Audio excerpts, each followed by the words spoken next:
Hi, my name is Brenda Nordstrom. I am nursing faculty for Baker College School of Nursing, Muskegon, Michigan campus.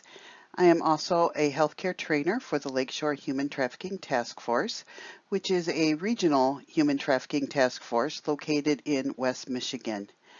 This is a training for healthcare workers on responding to human trafficking in the healthcare setting. The objectives of this presentation will be to describe red flags of potential victims of human trafficking, identify some of the common health issues that you will see in the healthcare setting, and also understand how human trafficking affects the victim's neurodevelopment and as a result their behaviors. And I'll also discuss the critical elements for effective implementation of a protocol for responding to human trafficking in the healthcare setting. So to get started, what is human trafficking?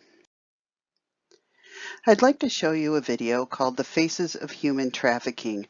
I just really like this as it gives you a visual for the victims that we're going to be talking about. Human trafficking is slavery. And it happens all over America. Any child, any woman, any man could potentially become a victim of human trafficking. I am a victim of labor trafficking. I was a victim of child sex trafficking, but now I own my body. Human trafficking is any kind of forced labor. It can happen to anybody. I am a mother. I am an author. I am a son. I'm an advocate. I am an educator. I'm a sister. I am a brother. I'm so much more than what happened to me. I am strong. I am brave. I am outspoken. I am compassionate. I am a survivor. I'm a survivor. I am a survivor. I am a survivor. I am a survivor. I am a survivor of human trafficking.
As you can see from that video clip, many different types of people can become victims of human trafficking.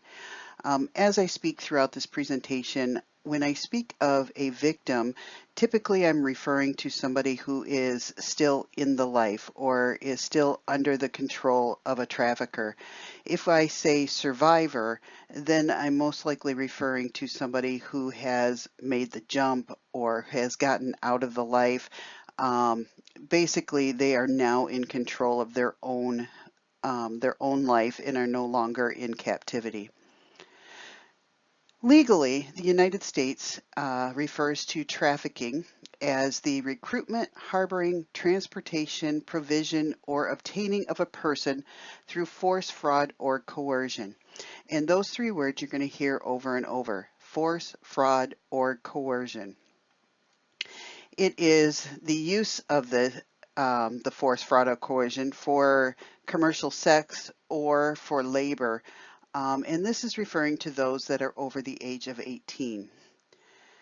If the victim is under the age of 18, then legally, force, fraud, or coercion does not need to be proven. So force, fraud, or coercion refers to both sex trafficking, as in commercial sex, or somebody who's induced to perform acts of a sexual nature, but also it's for the purpose of involuntary servitude, peonage, debt bondage, or basic slavery. And we'll get into a little bit more in labor coming up in some of the future slides.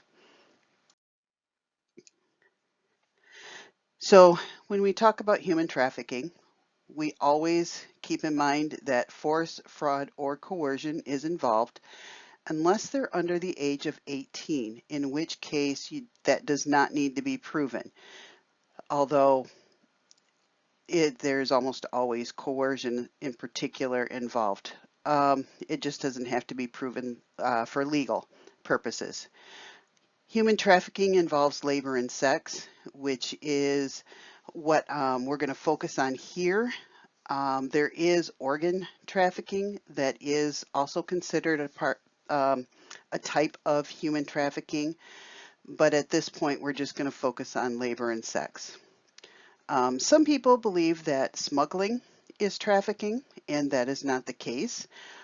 Smuggling is the movement of somebody or something from one location to another illegally. Now, sometimes smuggling can be involved with human trafficking, but victims can be trafficked from their own home. They do not need to be moved. Many cases, especially in West Michigan, we find that in sex trafficking that it is family or friends many times that are doing the trafficking.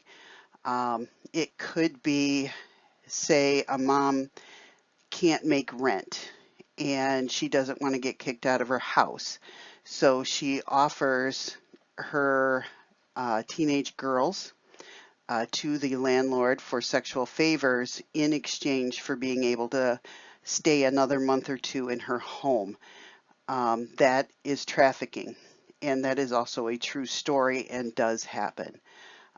Basically, human trafficking is modern day slavery. Now let's take a minute to look at force, fraud, and coercion. Force is, just like it sounds, physically being kidnapped, tortured, beaten, kept behind a locked door, those types of things. Fraud, that happens most of the time, it seems, to get somebody into a life of being a victim, a human trafficking victim, being promised things, whether it be, hey, I love you, I want to marry you someday, let's, move away from your family, let's get together. And then once they're living together, it turns into a trafficking situation. It could be labor, where somebody is out of work and they're looking for a job, and somebody says, hey, I hear you're looking for work, come on over here, we need workers. The person gets there to do a job and is told, you know what, we're all filled up today, but I got a buddy in a neighboring town that needs some construction workers. Why don't you come with me and I'll drive you over there and I'll get you some work. And get in the van, and next thing you know, you don't hear from them again. They are now a victim of labor trafficking, all because they thought they were going to something legitimate, and it turns out to be not human trafficking situation. Coercion is lots of different ways for coercion. It could be the threats of, I have this information about you, I'm going to tell people you don't want me to tell if you don't do what I tell you to do.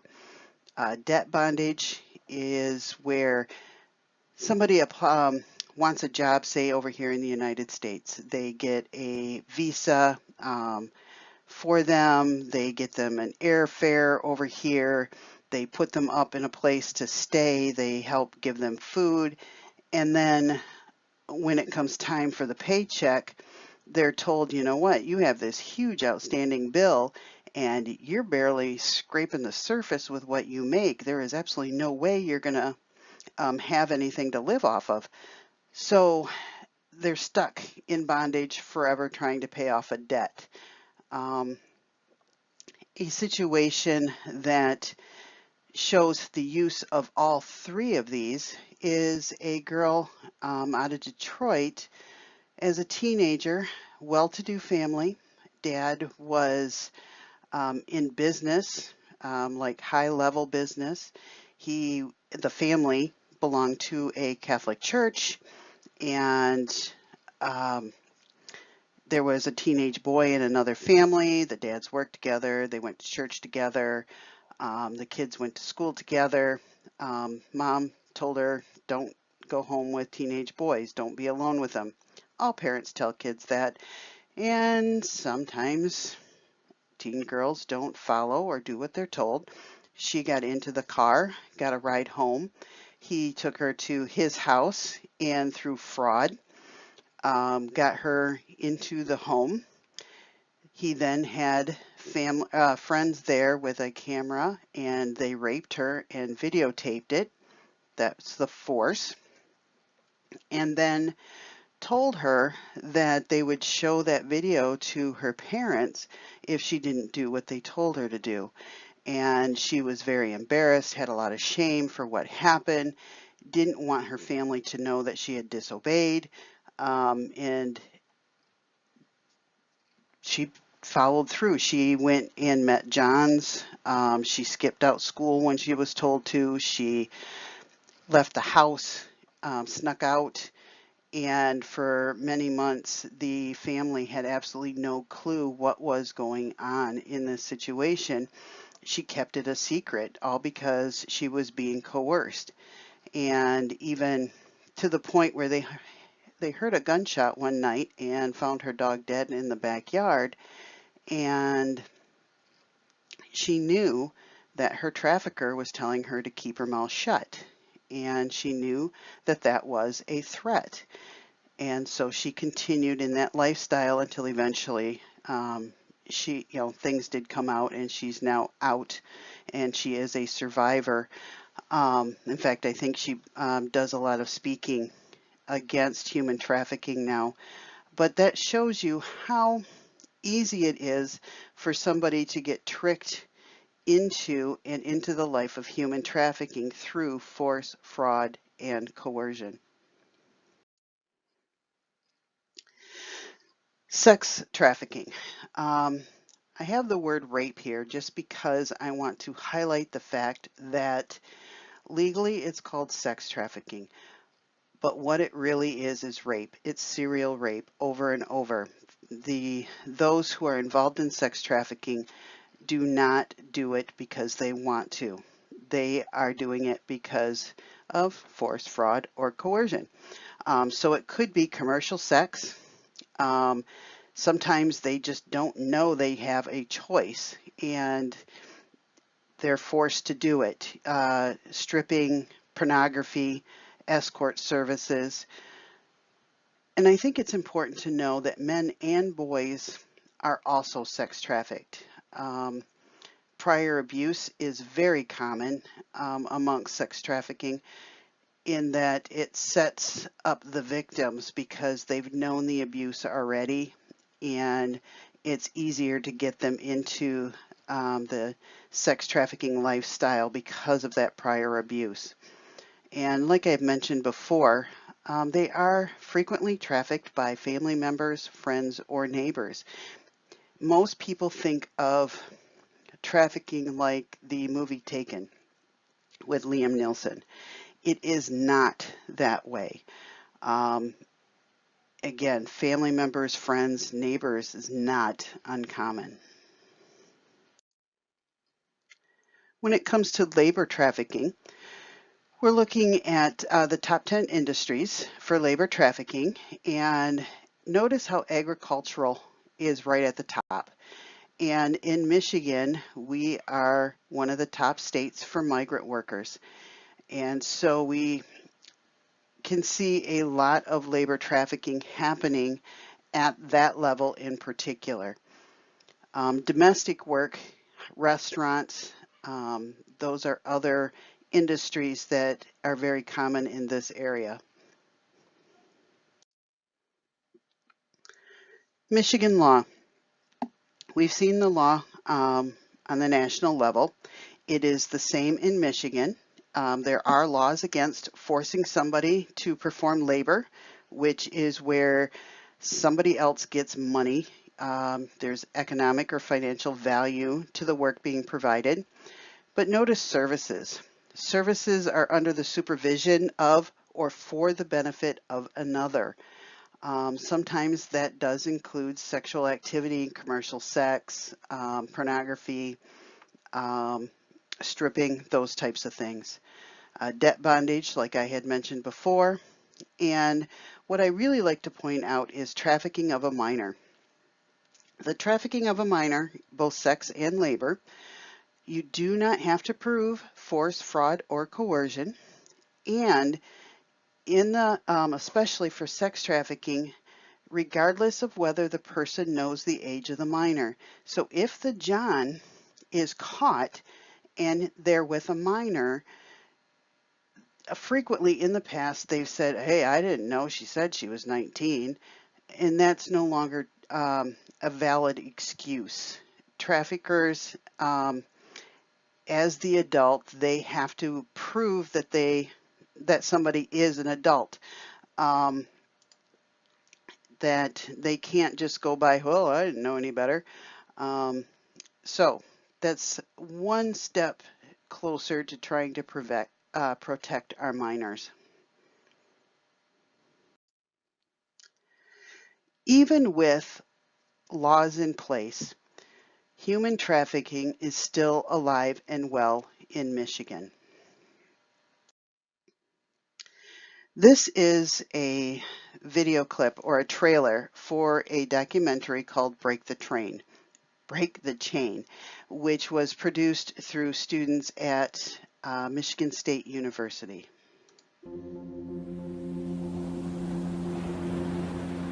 Looking back over the long 6 years I spent with you, it is very clear you had no respect for me. You said you would kill me with your bare hands when I was only a child.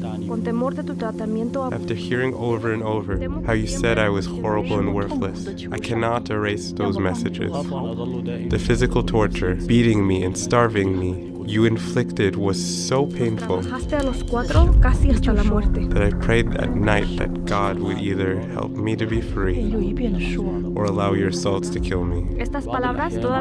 You worked the four of us to death. I would dream of being able to rest. Pain is something I will never forget.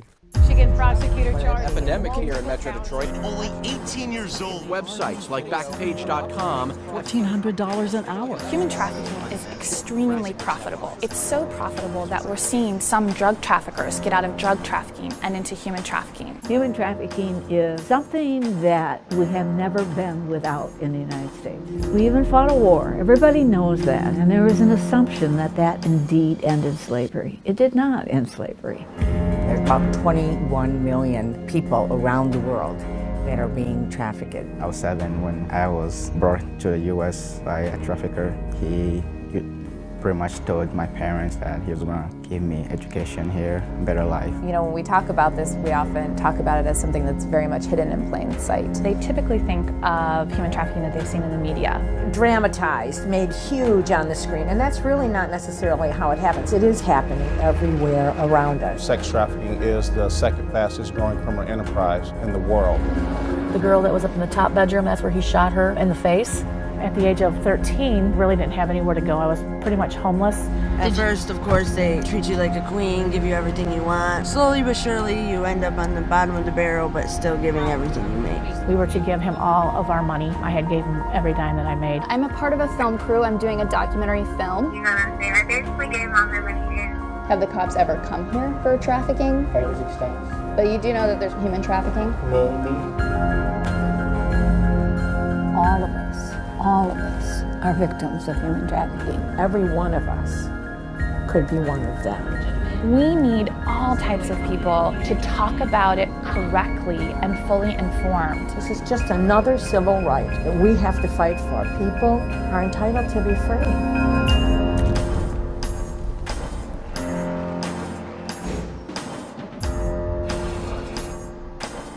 Do what you do well, educate the communities you're already in, and you will make a huge difference.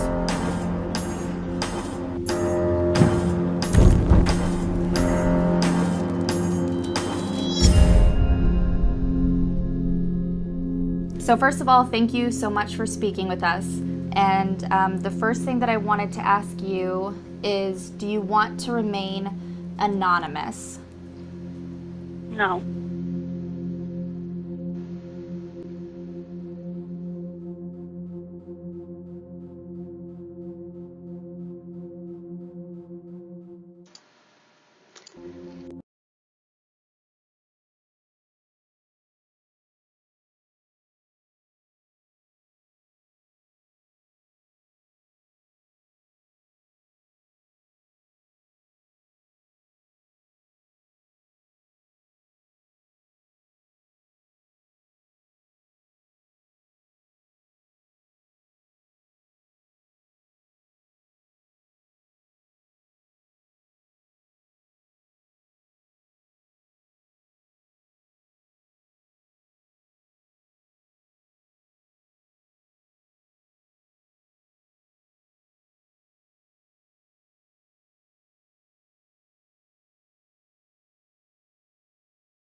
Like I said, that was a trailer to a documentary that is out right now.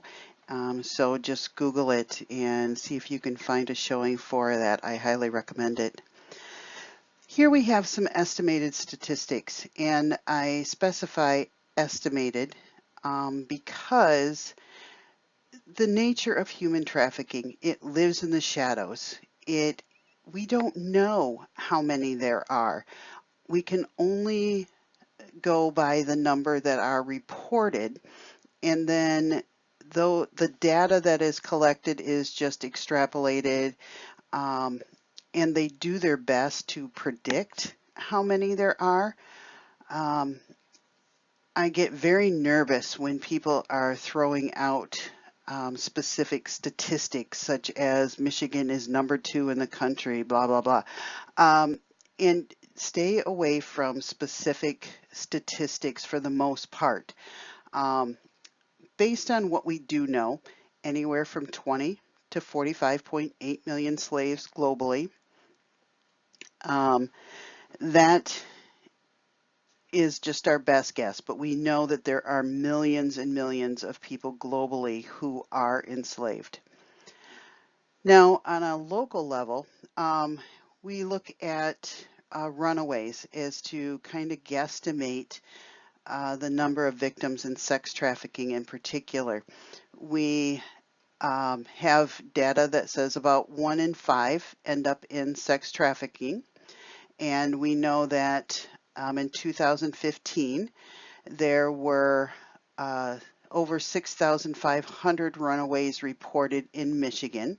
So if we looked at that 1 in 5, then we have just over 1,300 potentially runaways potentially being involved in sex trafficking. Now here on the Muskegon County level in 2015, we had 345 youth reported as runaways, which would equal about 69 potentially trafficked youth just in Muskegon County. Now, the Hope Project is a faith-based organization here in Muskegon County, and they specifically work with women who have been sex trafficked, and they help them as they leave the life to get them counseling. They help them find shelter and other things so that they can get out of that trafficked life and to become basically part of society again. And since their inception in the last 7 or 8 years, they have connected with over 50 survivors locally. So we know that there are many, many victims here in Muskegon County. If we look at reported cases, the FBI here in Michigan, the cases that are reported to the National Human Trafficking Resource Center, we have noticed a 39% increase in reported cases in Michigan. These are from 2016. The 2017 data has not come out yet. And people look at that 39% increase and they're like, oh my word, this is horrible. Michigan is so bad. And in reality, having an increase in reported cases is a good thing. That means that in Michigan, we are becoming more aware of what is going on, and we know to report these cases now. So our goal is to actually have an even greater number in 2017 and 2018 of the number of cases reported in Michigan, because we're starting to educate people. We're advocating for these victims. And as we advocate and educate, we are going to increase our numbers, and that is a good thing. So what puts somebody at risk for sex trafficking? We know that those who are in the child welfare system, foster care homes, residential juvenile homes, those who have had prior sexual assault, runaway and homeless youth are particularly vulnerable. They need a place to stay. And so traffickers actually look for those who don't have a place to stay, or they have an abusive home and they don't want to be home. They offer them a couch, they offer them some food, and after a couple of nights on the couch, then all of a sudden it's like, hey, now it's time for you to pay me back. This couch isn't free. And so then they have to pay their debt, so to speak, by giving sex. And that is how they get sucked into being trafficked. Native American youth, LGBT youth, there seems to be a high number of victims within those demographics, and poverty. When you don't have money for things like food and shelter, it's easier to fall into the trap of being coerced into sex in order to get some food, in order to have a place to sleep. And it's also been known that in our area that teens will go out and prostitute, for lack of a better word, to get some money to bring home to the family so that they can pay rent. And the family knows that they're doing this, but they're doing it because they feel like they have to, or the family has put that expectation on them. So they're benefiting, and the youth really do not want to do these sexual activities, but they're forced to because of the coercion and the expectation by the family. This video chosen shows how especially teen girls get sucked into sex trafficking.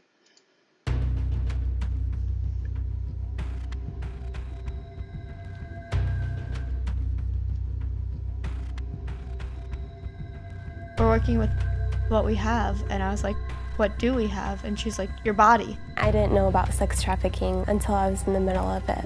After a while, you just kind of get used to it. Like, everything that goes around just doesn't seem out of ordinary to you. We really believed that she was getting ready to be sold.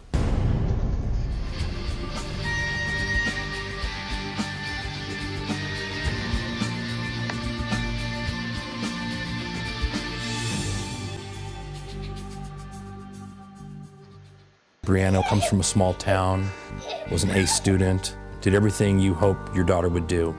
My dreams were to become a nurse. While I was in high school, I had found a waitressing job. I love school, I love being around my friends, and my science class was like my big thing. These traffickers or pimps, they pretend to be an older boyfriend. And these young girls actually fall in love with these guys and believe that this guy loves them back. He was like 24. He played football at a university. He had bought me some designer jeans and things. Go to like movies and malls, trips, stuff like that. He bought me a dress and some jewelry because like I didn't really have stuff like that. It's important for the pimp or the trafficker to separate these girls from their family and their friends. He really gave me the courage to kind of stand up to my mom. He was like, you know, just kind of keep it on the down low. One day he asks for something, and even though she doesn't want to do it, she's so worried about losing him that she will. And once he's had her do it once, he pretty much can control her from then on. He kept saying that he needed money. So I was like, you know, I'll help you or whatever. I made a choice that night, but I found out that they actually had chosen me.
It is so easy for certain demographic, community factors, family factors, from those who come from these types of demographics, it is so easy for them to find themselves in trafficking situations.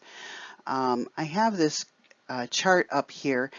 This is actually from a newer research study looking at the things that put children at risk. And you'll notice poverty, family violence, family dysfunction, migrants. As far as communities go, lack of awareness is up there too. So we need to increase our awareness and we need to decrease those community factors and those societal factors to try to offset some of those child and family factors in order to protect our youth. When we look at labor trafficking risk factors, those who come from foreign countries who do not speak English as their native language are more likely to be caught in a trap with fraud and coercion. Frequently, they end up with debt bondage where they are brought in, their earnings are kept and being told that it's being used to pay off for their visas, their transportation, their housing. Also, runaways, homelessness, and poverty are risk factors as well for obvious reasons.